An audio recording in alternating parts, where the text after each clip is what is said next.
نحمده ونستعينه ونستغفره ونؤمن به ونتوكل عليه ونثني عليك الخير. أما بعد، أعوذ بالله من الشيطان الرجيم. بسم الله الرحمن الرحيم. الحمد لله رب العالمين الرحمن الرحيم مالك يوم الدين. إياك نعبد وإياك نستعين. اهدنا الصراط المستقيم صراط الذين أنعمت عليهم غير المغضوب عليهم ولا الضالين. آمين. صدق الله المولانا العظيم. সম্মানিত দর্শক শ্রোতা মণ্ডলী, আল্লাহর শেষ নিয়ামত মাহে রমজানের এই পবিত্র সময়ে আমরা পবিত্র আল কোরআনুল হাকিমের তাফসির সিরিজ শুরু করতে পারলাম। আল্লাহ আমাদেরকে তৌফিক দান করুক যেন আমরা সবাই মিলেমিশে আমাদের এই তাফসির সিরিজটিকে সম্পন্ন করতে পারি এবং এই জন্য আল্লাহ আমাদেরকে আখিরাতের উঁচু মাকাম এবং সাদকা জারিয়ার অংশ গ্রহণ করার তৌফিক দান করেন। আমরা সূরা ফাতিহা তিলাওয়াত করলাম। সূরা ফাতিহা আমাদের প্রত্যেক মুসলমানের মুখস্থ থাকার কথা এবং আছে আমরা আশা করি। তো আজকে আমরা সূরা ফাতিহা থেকে তাফসির শুনতে চাচ্ছি।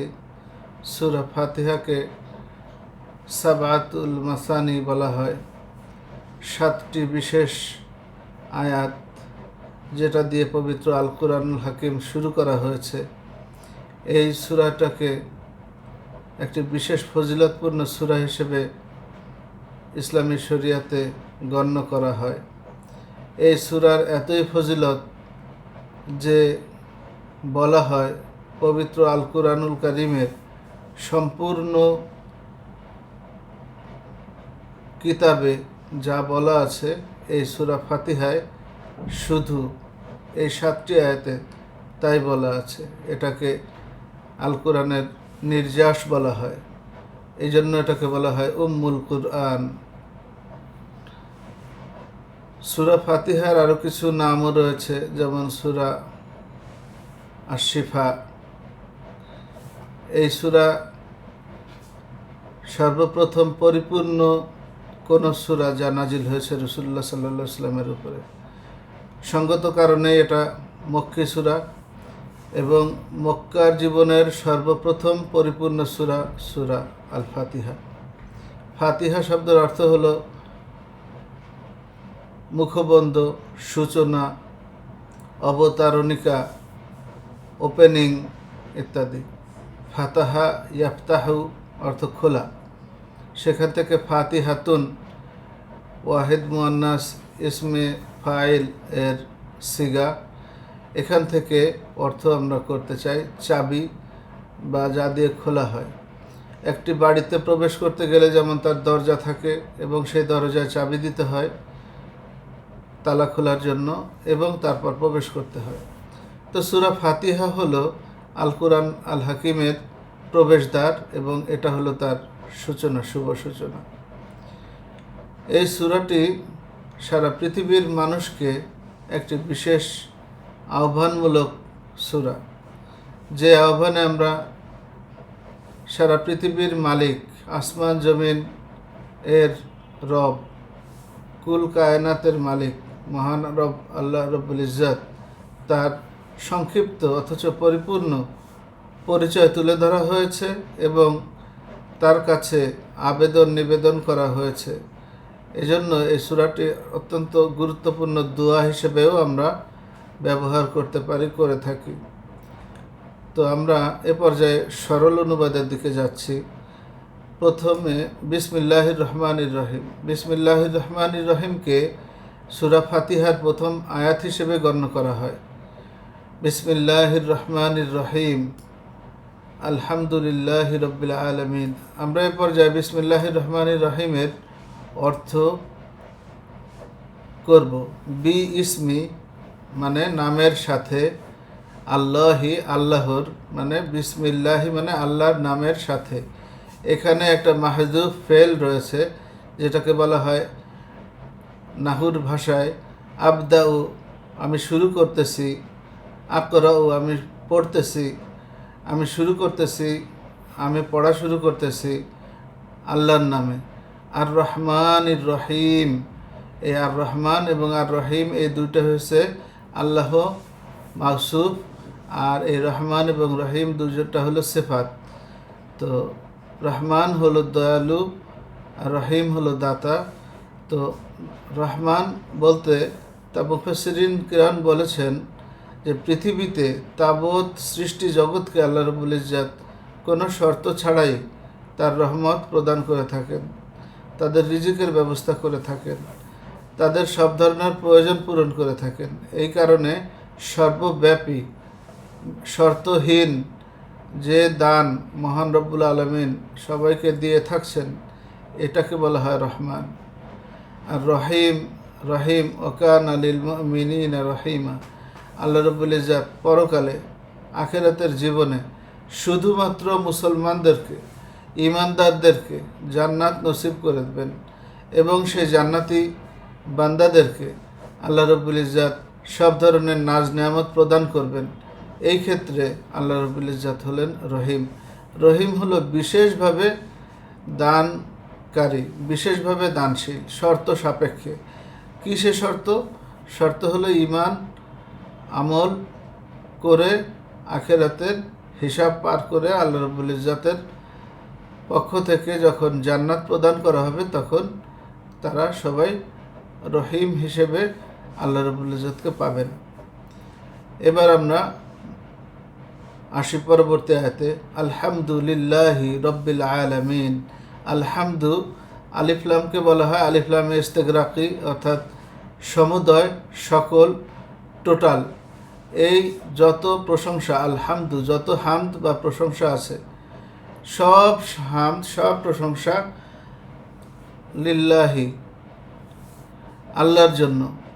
আলহামদুলিল্লাহি রব্বিল আলামিন।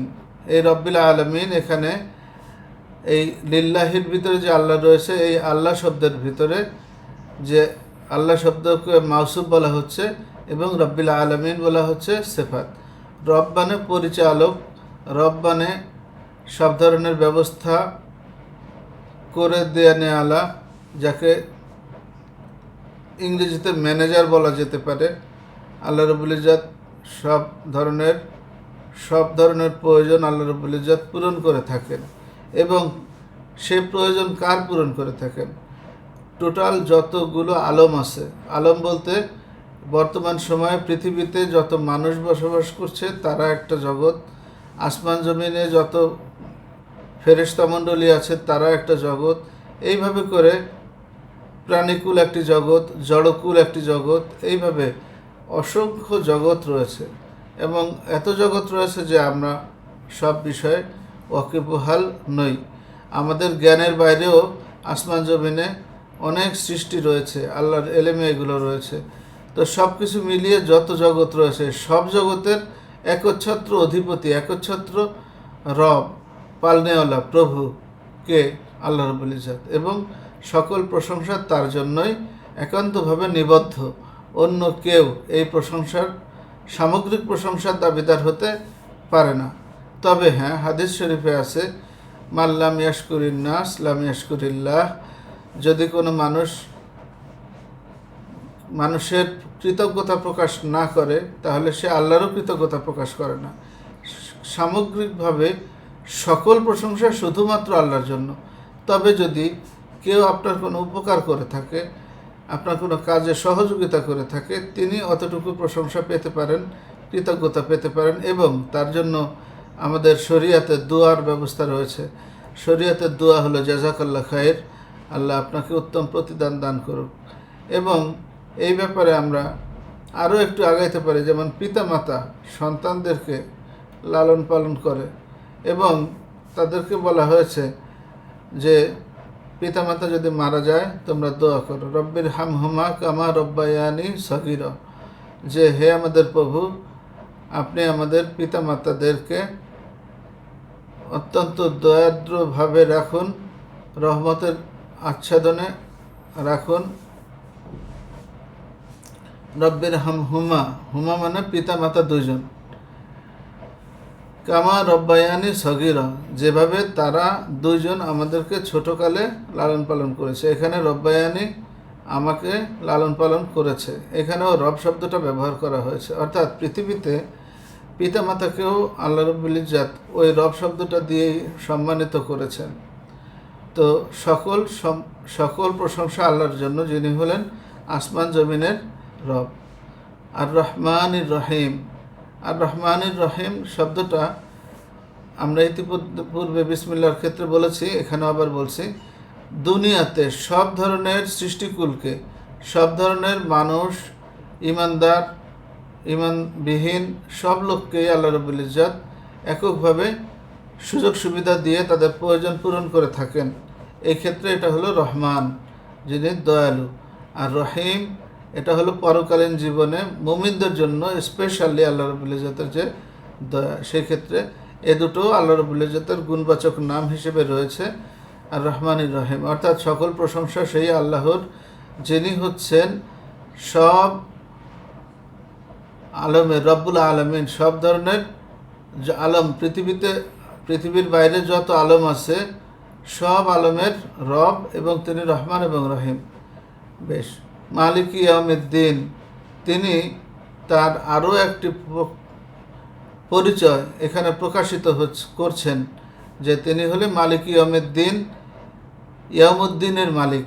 মালিক মানে মালিক, আমরা বাংলায় ওটা ব্যবহার করি। তো একটা হলো মালিক আর একটা হলো মালিক। একটা হলো আপনি টাকা দিয়ে কিনে নিচ্ছেন এক মালিক, আর একটা হলো রাজাধিরাজ মালিক। তো এটা হলেন আল্লাহ রাব্বুল ইজ্জাত, সব কিছুর একেবারে আক্ষরিক অর্থেই মালিক। এই পৃথিবীতে আসমান জমিনের কোথাও আল্লাহ ছাড়া অন্য কোনো লোকের, অন্য কোনো ব্যক্তির, অন্য কোনো বস্তুর কোনো মালিকানা নাই। তো মালিক ইয়াউমিদ্দিন, তিনি ইয়াউমুদ্দিনের মালিক। এখানে দিন বলতে আখেরাত, পরকাল, অর্থাৎ হিসাব নিকাশের জন্য মানুষকে পুনরুদ্ধার যে উত্থিত করা হবে সেই দিনের মালিক, সেই দিনের মালিক, এবং সেদিনের টোটাল সব ধরনের কর্তৃত্ব তার হাতেই ন্যস্ত রয়েছে। সুতরাং মানুষকে বুঝে শুনে কথা বলতে হবে, বুঝে শুনে কাজ করতে হবে। এত বড় রাজাধিরাজ আল্লাহ রাব্বুল ইজ্জাতের কাছে আমরা কি বলতে যাচ্ছি? এর পরের আয়াতে বলা হচ্ছে ইয়্যাকা না'বুদু ওয়া ইয়্যাকা নাস্তাঈন, যে হে রব, আমরা আপনার ইবাদত করি এবং আপনার কাছে সাহায্য চাই। ইয়্যাকা, এটা হলো মাফউলে বিহি, যে আপনার কাছে আমরা চাচ্ছি, ইয়্যাকা না'বুদু, আপনার ইবাদত করছি, আর ওয়া ইয়্যাকা নাস্তাঈন, এবং আপনার কাছে আমরা সাহায্য চাই। আল আউনু, ইয়ানত আপনারা ব্যবহার করেন শব্দটা, এই ইয়্যাকা নাস্তাঈন, নাস্তাঈনু শব্দটিও সেই একই শব্দ থেকে আসছে, সাহায্য প্রার্থী। আমরা আপনার কাছে সাহায্য প্রার্থী হয়ে থাকি। এরপরে আমরা একটা দোয়া করছি, কি? ইহদিনাস সিরাতাল মুস্তাকিম। ইহদি ফেলে আমর সিগা, আমাকে দেখান।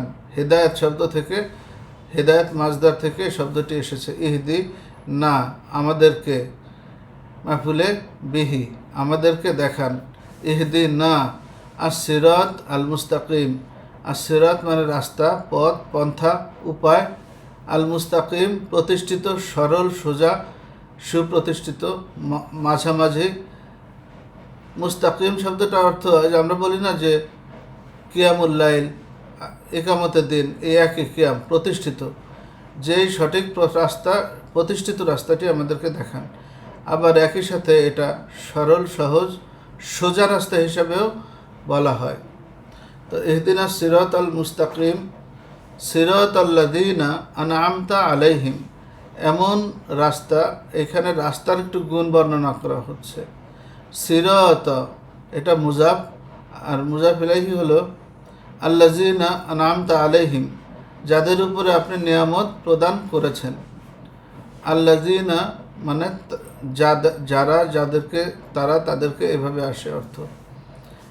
আল্লাযীনা আনআমতা আলাইহিম, আনআমতা আপনি নিয়ামত প্রদান করেছেন, আলাইহিম তাদের উপরে। এই আনআমতা আলাইহিম কারা? এরা হলো আমাদের পিতা হযরত আদম আলাইহিস সালাম থেকে এ পর্যন্ত যত মানুষ পৃথিবী থেকে চলে গেছেন এবং তাদের ঈমানের সাথে আল্লাহর কাছে চলে গেছেন, জান্নাতবাসী হবার সুযোগ তৈরি হয়েছে, এই সব মানুষই আমাদের এই দলের অন্তর্ভুক্ত রয়েছে। এবং স্পেশালি উম্মতে মুহাম্মাদি হযরত মুহাম্মদ সাল্লাল্লাহু আলাইহি ওয়াসাল্লামের উম্মতের ভিতর থেকে যারা আমাদের ইতিপূর্বে গত হয়েছেন, যেমন সাহাবী আজমাইন, তাবেইন এবং আমাদের সালফে সালেহিন, আইম্মায়ে মুজতাহিদিন, মুতাকাদ্দিমিন, এনাদের সকল মানুষ যারা পরবাসী হয়েছেন, জান্নাতবাসী হবার জন্য যোগ্যতা অর্জন করেছেন, তাদের পথ। আমরা এক কথায় কুল কায়নাতের ভিতরে যত ইমানদার মুমিন মুত্তাকিন আছে, সবার পথ হলো এই সিরাতুল মুস্তাকিম। কি সেটা? সেই পথটাই হলো তাওহীদের পথ, আল্লাহর একত্ববাদের পথ। এবং আমরা সেই পথের জন্য আল্লাহর কাছে সাহায্য প্রার্থনা করছি। এর পরবর্তী আয়াতে বলা হচ্ছে গয়রিল মাগদুবি আলাইহিম ওয়ালাদ-দাল্লিন। গয়রিল মাগদুবি আলাইহিম ওয়ালাদ-দাল্লিন, তাদের পথ নয় যাদের উপরে অর্পিত হয়েছে আপনার পক্ষ থেকে গজব, যারা গজবপ্রাপ্ত হয়েছে। এখানে তাফসীরকারকরা বলেন যে মাগদুবি আলাইহিম বলতে বোঝানো হয় ইহুদিদেরকে, কারণ তারা বিভিন্ন সময় নবী রসুলদেরকে হত্যা করেছে এবং আল্লাহ রাব্বুল ইজ্জতের নাফরমানির কারণে আল্লাহর পক্ষ থেকে তারা গজবপ্রাপ্ত হয়েছে এবং তারা ইমানের থেকে অনেক দূরে রয়েছে। এবং স্পেশালি আমাদের শেষ নবী হযরত মুহাম্মদ মুস্তাফা সাল্লাল্লাহু আলাইহি ওয়াসাল্লামের সাথে তারা বিদ্রুপাত্মক এবং বিপরীতভাবে তাকে পরাস্ত করার জন্য ইসলামী দিনকে, আল্লাহর দিনকে জমিনে সম্প্রসারিত করতে বাধাগ্রস্ত করছে এবং তারা চিরস্থায়ীভাবে মাগদুব হয়ে গেছে, গজবপ্রাপ্ত হয়ে গেছে। ওয়ালাদ-দাল্লিন, এই দল্লিন বলতে মুফাসসিরিনরা বলেছেন দল্লিনের শাব্দিক অর্থ হলো পথহারা, পথভ্রষ্ট। আর এটার পারিভাষিক অর্থে মুফাসসিরিনরা বলেছেন এটা হলো খ্রিস্টানদেরকে বোঝানো হয়েছে, নাসারাদেরকে বোঝানো হয়েছে। অর্থাৎ ইহুদি, খ্রিস্টান, পথভ্রষ্ট এবং আল্লাহর পক্ষ থেকে গজবপ্রাপ্ত, এদের পথ আমরা চাই না। আমাদেরকে তাদের পথ দেখান যারা আপনার পক্ষ থেকে নিয়ামত প্রাপ্ত হয়েছে। এই নিয়ামতপ্রাপ্ত বান্দাদের ভেতরে আমাদেরকে শামিল করে নেন। গয়রিল মাগদুবি আলাইহিম ওয়ালাদ-দাল্লিন, আমিন। আমিন শব্দটা হলো কবুল করুন হে আমার প্রভু, এভাবে করে বলা হয়। তো সূরা ফাতিহা পড়ার পরে, সূরা বাকারা পড়ার পরে আমিন বলার জন্য বলা হয়। এটা একটা দোয়া কমপ্লিট হয় এক্ষেত্রে। তো যে আলোচনায় ছিলাম আমরা সূরা ফাতিহার সরল অনুবাদ এবং একটু ব্যাখ্যামূলক অনুবাদও আমরা আল্লাহর রহমতে কমপ্লিট করতে পারলাম। প্রিয় বন্ধুগণ, এবার আমরা সর্বশেষ শিক্ষা এবং আলোচনার কিছু বিষয়বস্তু নিয়ে আমরা আলোচনা করতে চাই। এই সূরাটি বিসমিল্লাহ দিয়ে শুরু হয়েছে এবং একটি পরিপূর্ণ দোয়া আমরা এই সূরার মাধ্যমে পাচ্ছি। আল্লাহ আমাদেরকে এই সূরার মাধ্যমে দোয়া করার তৌফিক দান করুক। আমরা যে নামাজ পড়ি প্রতিদিন, প্রতি ওয়াক্তে যে নামাজ পড়ি, প্রত্যেকটি নামাজে আমাদের সূরা ফাতিহা অবধারিতভাবে পড়তে হয়। হাদিস আছে এ ব্যাপারে, লা সলাতা ইল্লা বি ফাতিহাতিল কিতাব। তো সূরা ফাতিহা ছাড়া নামাজ হয় না, এজন্য আমরা প্রত্যেক রাকাতে সূরা ফাতিহা পড়তে হয়।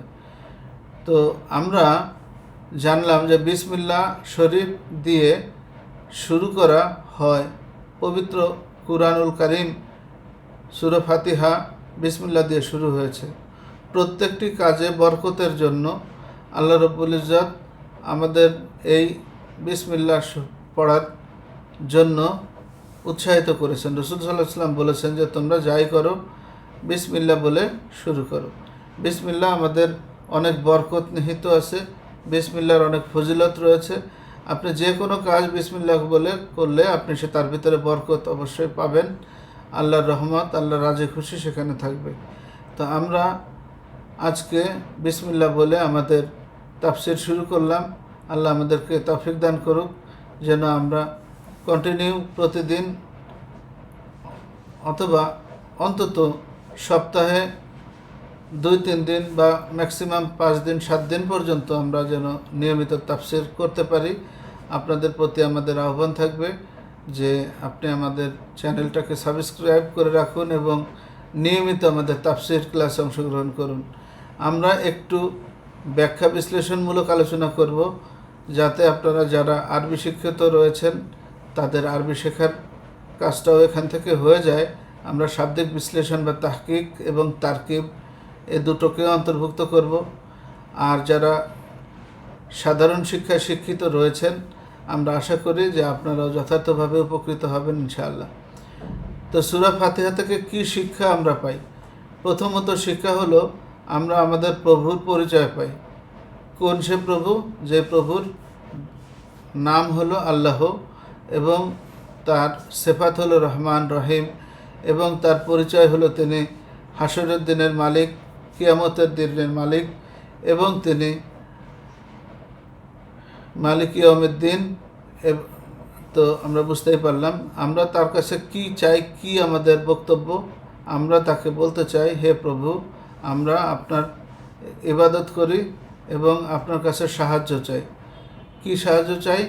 আমাদেরকে সঠিক পথ দেখান, আমাদেরকে সেই সব ভালো লোকের পথ দেখান যারা আপনার নিয়ামত প্রাপ্ত হয়েছে, জান্নাত প্রাপ্ত হয়েছে।